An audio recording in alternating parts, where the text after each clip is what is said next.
Good afternoon. Bonjour, messieurs, dames. Chancellor of the University of Cape Coast, Sir Sam Jonah, Ministers of State, if present, members of the Diplomatic Corps, members of the University of Cape Coast Council, Pro-Vice Chancellor, and of course, let me not skip our distinguished speaker, who will be introduced soon, Registrar Omahin of Ogwa Traditional Council, Osaberima Kwesiata II, Provosts, Deans, and let me acknowledge one of my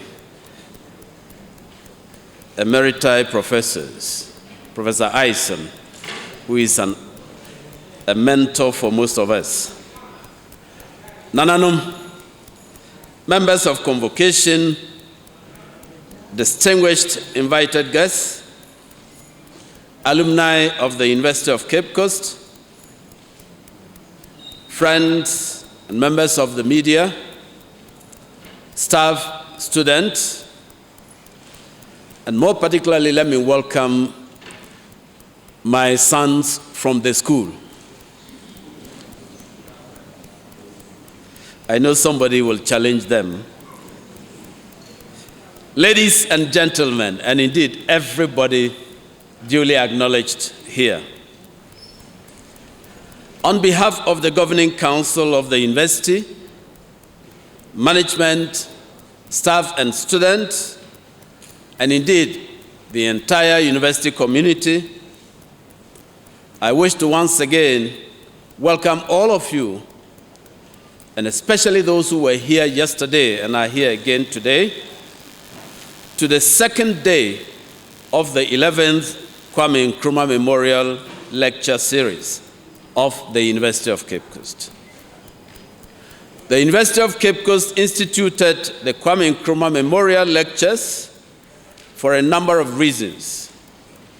First of all, it gives us an opportunity not to forget the essential meaning of the founding of the University of Cape Coast, but to periodically reflect on what our core mandate has been: to produce quality teachers for the education enterprise.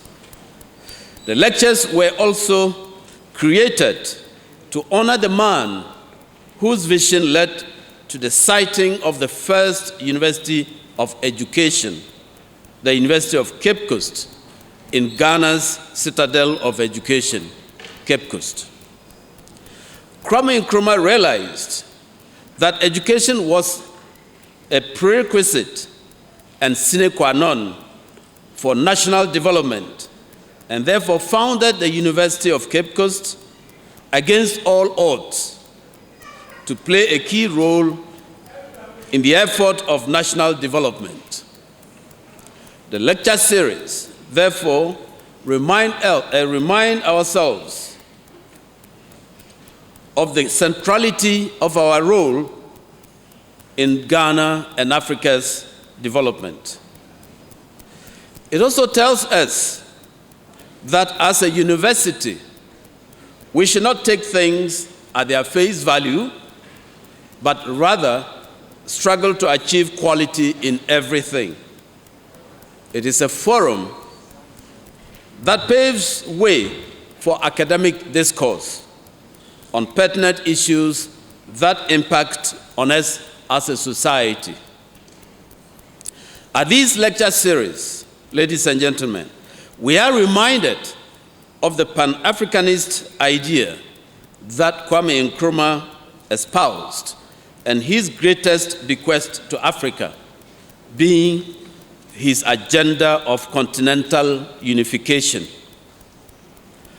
Kwame Nkrumah's passion for Africa unification was unparalleled, and it was as a result of this that Ali Mazrui pointed out that no other contemporary African leader has made the case for regional, continental, and diasporic integration more forcefully or with a greater sense of drama than Nkrumah.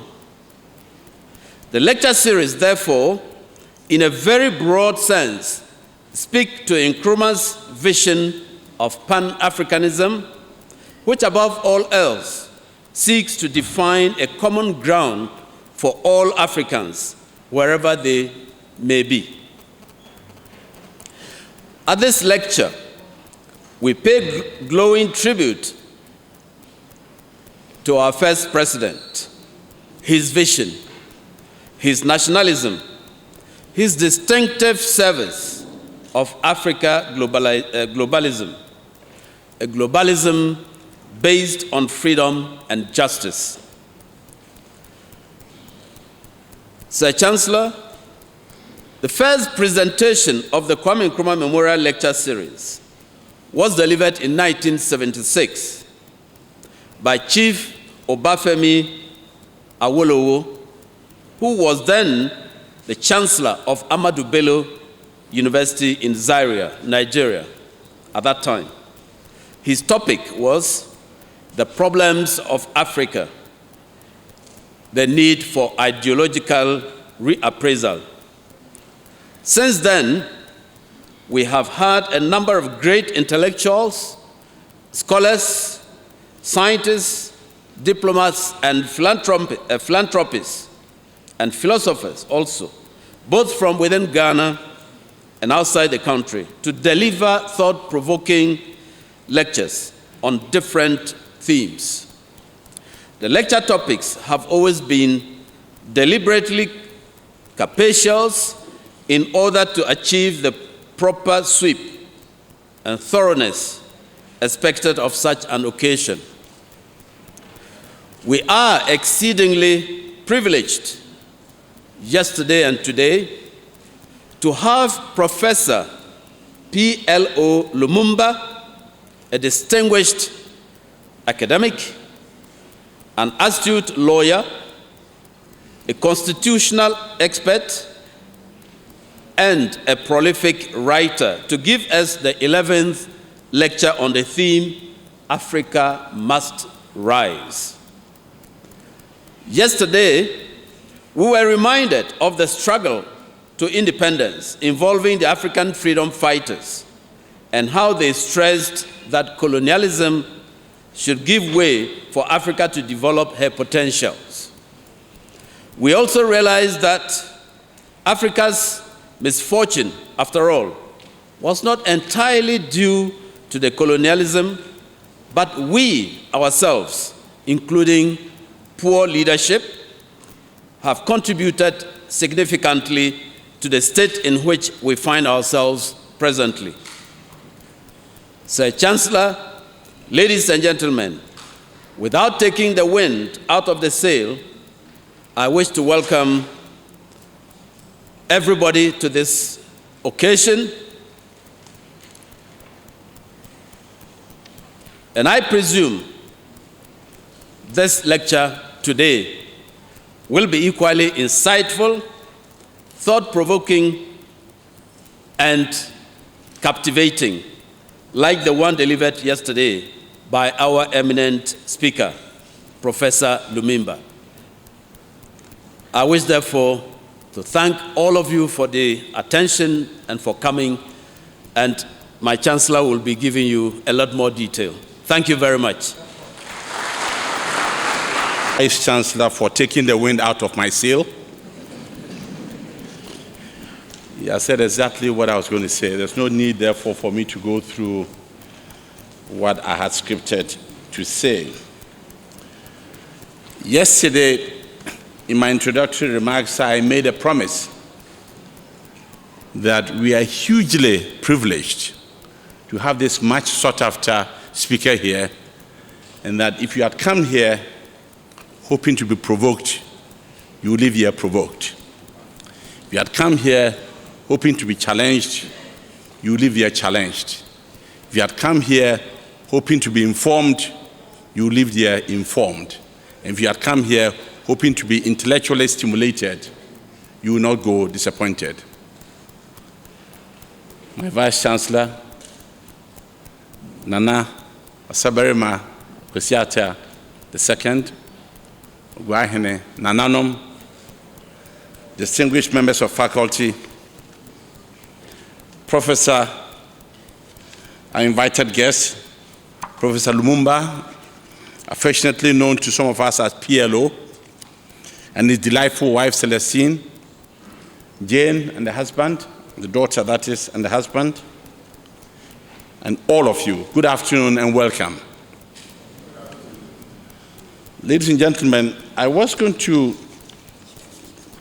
literally repeat what I said yesterday, but I wouldn't bore you with that because, as I said, a large part of it has been covered by my very efficient and brilliant Vice Chancellor. However, just so I could set things into context, yesterday we were given a brilliant lecture on the political reawakening of Africa and how a project we started certainly from about 1957 has resulted in the creation of 54 countries on the continent.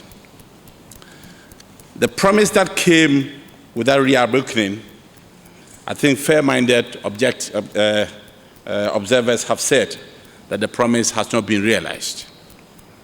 And today's lecture, our distinguished speaker, Professor Lumumba, will take us through what he has termed economic reorientation.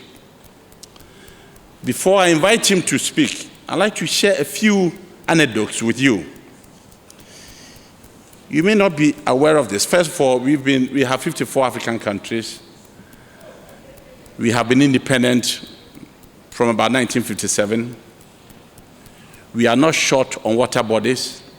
Everywhere you go, you will find a stream or a lake or somewhere or something else.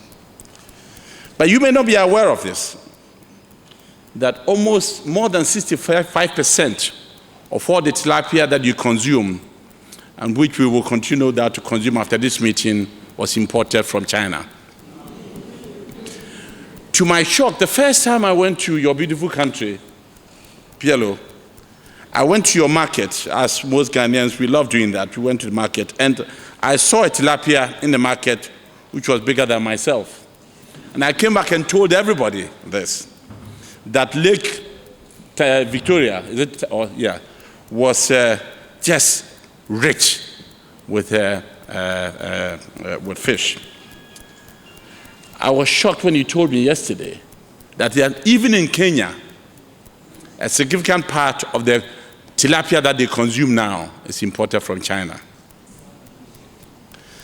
Ladies and gentlemen, I visited my village, which is not too far from here, a while back. And I was treated to a delightful dinner by my brother, who is a chief, Nana Prajinsem. And after the dinner, the main course, he said he was going to give me a treat. And he brought out the dessert. And I saw this beautiful passion fruit. And I thought the passion fruit had come from Accra, imported from the country. And I said, it looks quite fresh. And I said, where did it come from? I said, look at the tree. And then looked at the tree, and passion fruits everywhere. I just could not believe that we could even grow this in Ghana. Come back to the question, why are we hungry? With all the landmass we have, with all the water bodies that we have. Inter-African trade is almost non-existent after all these years of independence.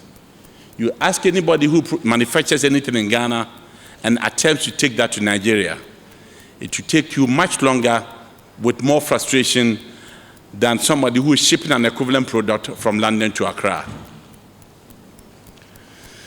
I shared this afternoon with PLO some interesting experiences I'd had doing business on the continent.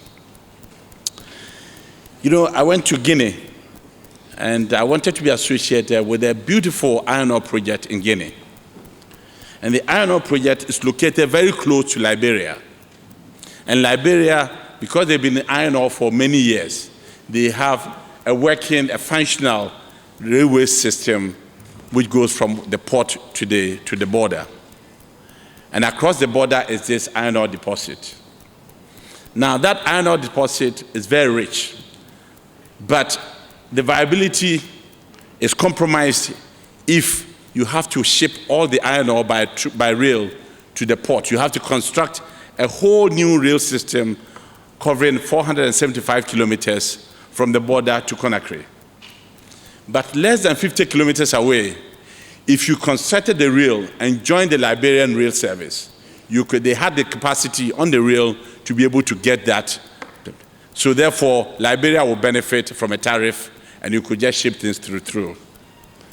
Between the two countries, they could not agree because one country said that it would be affecting the sovereignty if it allowed its product to be sent to another country. So as I speak, that beautiful iron ore project has collapsed.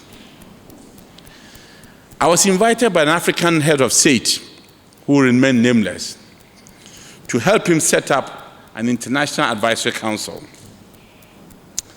I did that as part of my public service and put together a collection of some of the finest names in business for him.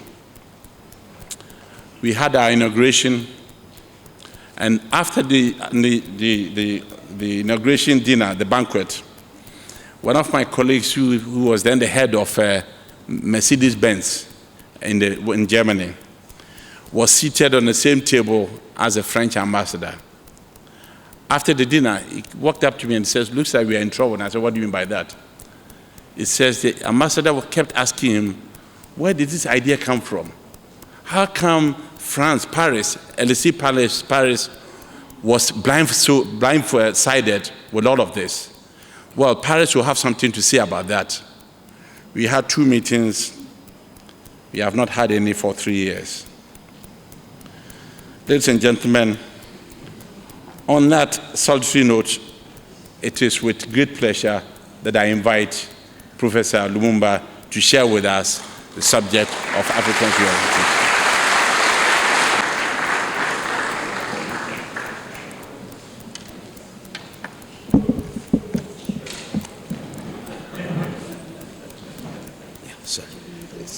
It's okay.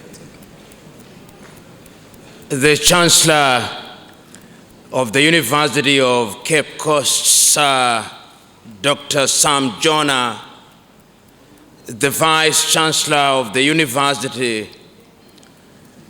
Nana, the academics here present, and those who have graciously taken time to come this afternoon, good afternoon. I'm very glad once again to have an opportunity to share with you my agonies about Africa. Yesterday, I had the opportunity to share with you the first part of my agony, the call for political reorientation of Africa. And I spent some time and hopefully some intellectual energy to unravel some of the problems that have afflicted Africa since Ghana became the first country to attain political independence.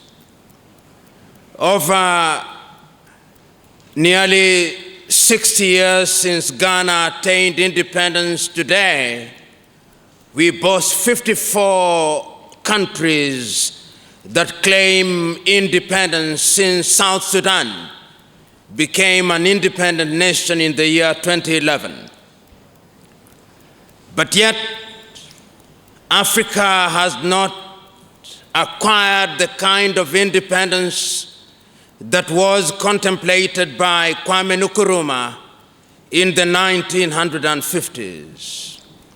One remembers so very distinctly that in 1950s, when he spoke, he was always clear that African independence would never be complete until all the African countries that attained independence There is a sense in which, from a cursory examination of the political terrain, one can say that the entire African continent now enjoys flag independence of one kind over another.